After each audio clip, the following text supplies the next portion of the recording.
All right, welcome. Welcome to the fourth tutorial. If you survived the first three and you came back for some more, first of all, before I start, I want to thank you for your support. Awesome, let's get down to it. And if you're new to the channel, please consider subscribing because I think this is the last beginner style tutorial. It's going to be like, building fun projects with Python and machine learning.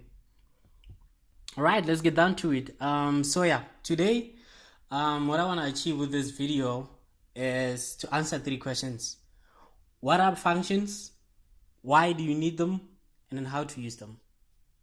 All right. If there's anything that I want you to take away from this video is that you need Python functions, right? Question number one, what are they? Let me answer that question by explaining the compositions of a Python function, right? So generally, they would have an input, they would have operations, and then they would have an output, like three basic building blocks of a Python function, right? The argument, aka inputs, the sort of information that you feed into your function to operate on and get a particular output. Say for example, I like to use this analogy. Look at the blender. Say you want to get a smoothie.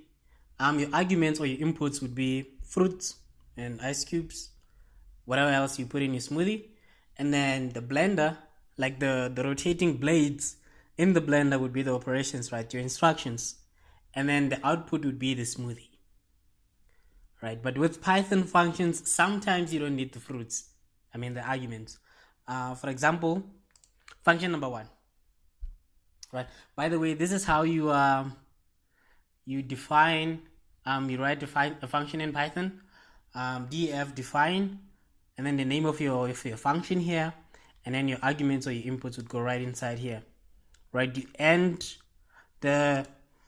the first line of code with semicolons, and then you give 4 spaces here, and then you start writing your code inside the function, right? This space here means that everything in here is inside this function. If it was outside, it's going to give you an error. If it's closed here, it means that it's outside the function. All right, cool. So the first function that we're gonna be looking at is the one that we just call on to print a string. So like using a function in Python, you're calling it. So this is how you would call it, right? You would say alert, and then this parentheses, and then whatever arguments you have here. But since this one doesn't have any arguments, it's just gonna run just like this. So as you can see, it printed stop here without the quotation marks because it's a string. Now function number two, we're kicking things up a notch, and now we have one argument, right? So now the function that we defined here, define square number function in the same format as that one, except this one now has an argument inside the parentheses, right? So now what we want to do here is we want to take in a number, square that number, and then return the result.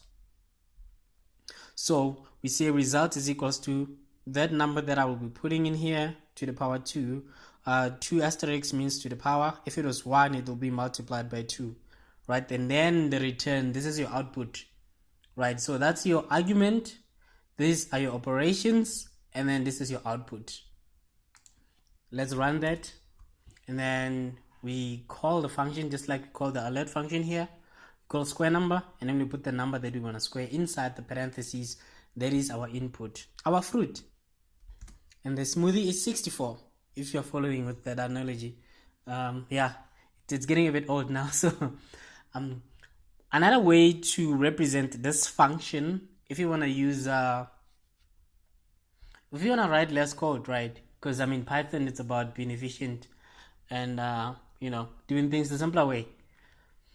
So what you can do is, instead of writing result is equals to like declaring this variable here and then representing it inside the return, you can just take that directly and then put it there and then eliminate that altogether, and then you would have this.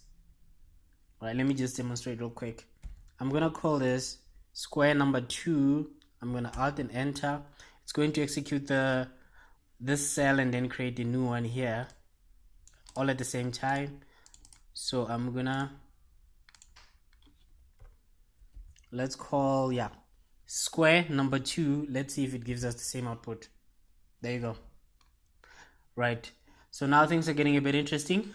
We're gonna write now a function that has multiple arguments. Like a function can take as many inputs as you can give, right? As long as in the operations they are utilized, right? We will start with okay, for this function we are going to calculate the percentage. So we want to throw two numbers at this function and then it gives us the percentage, right? So we're going to have the first argument, that's the numerator. The second function is in the denominator.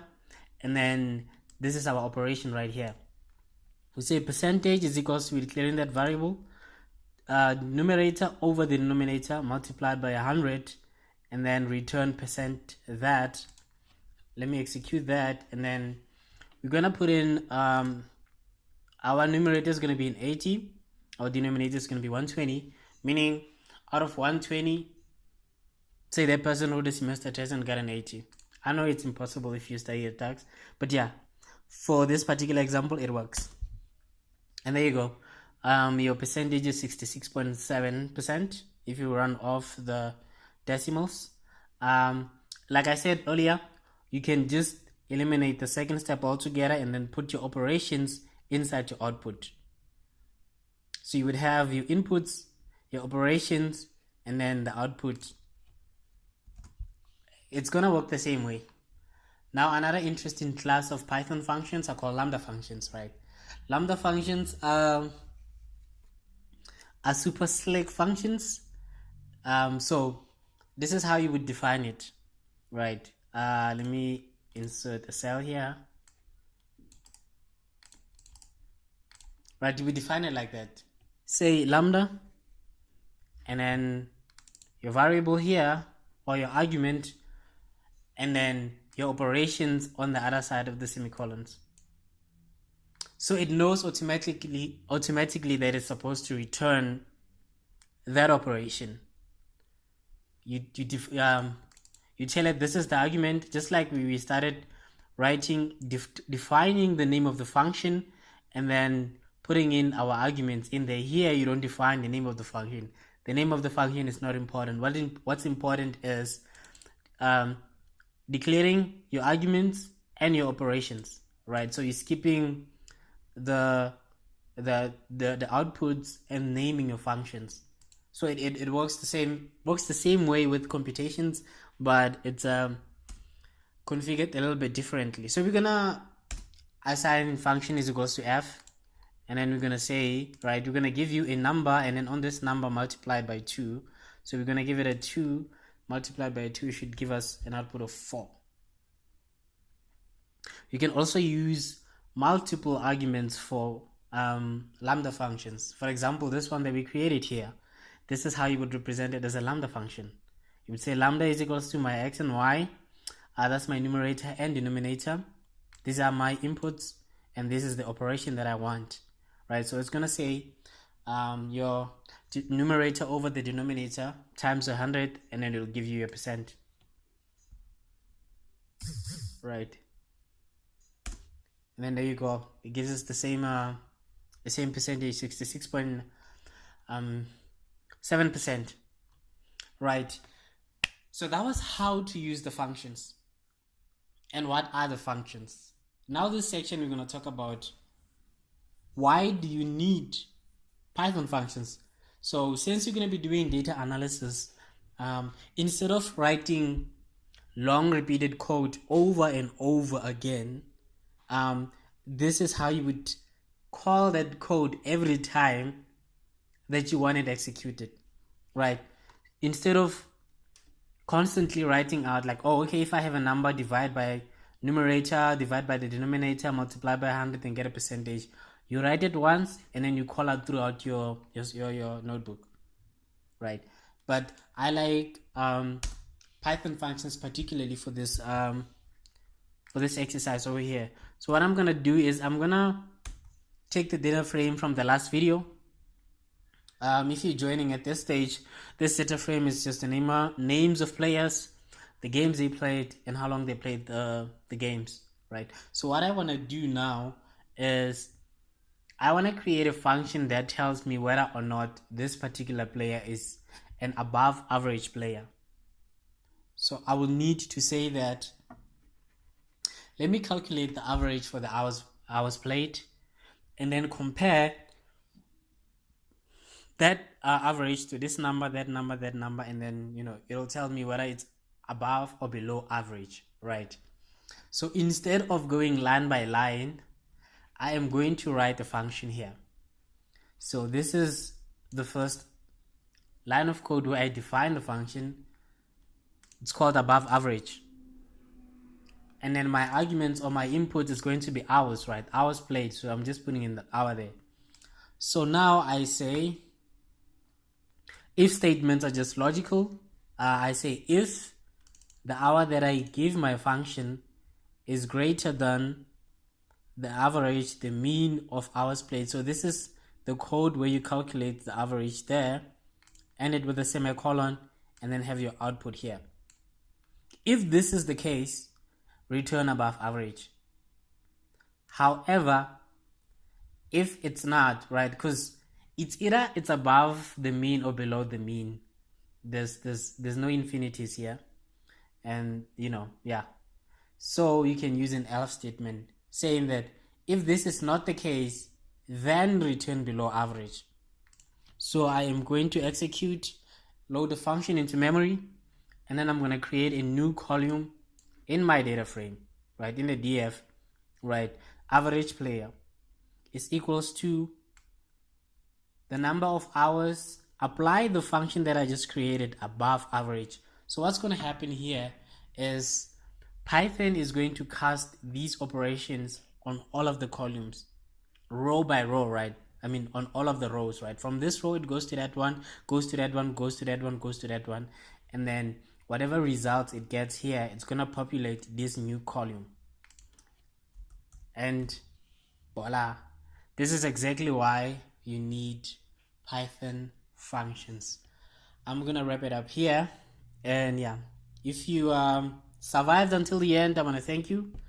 And also, yeah, man, consider subscribing. If you haven't already subscribed, post your questions in the comment sections.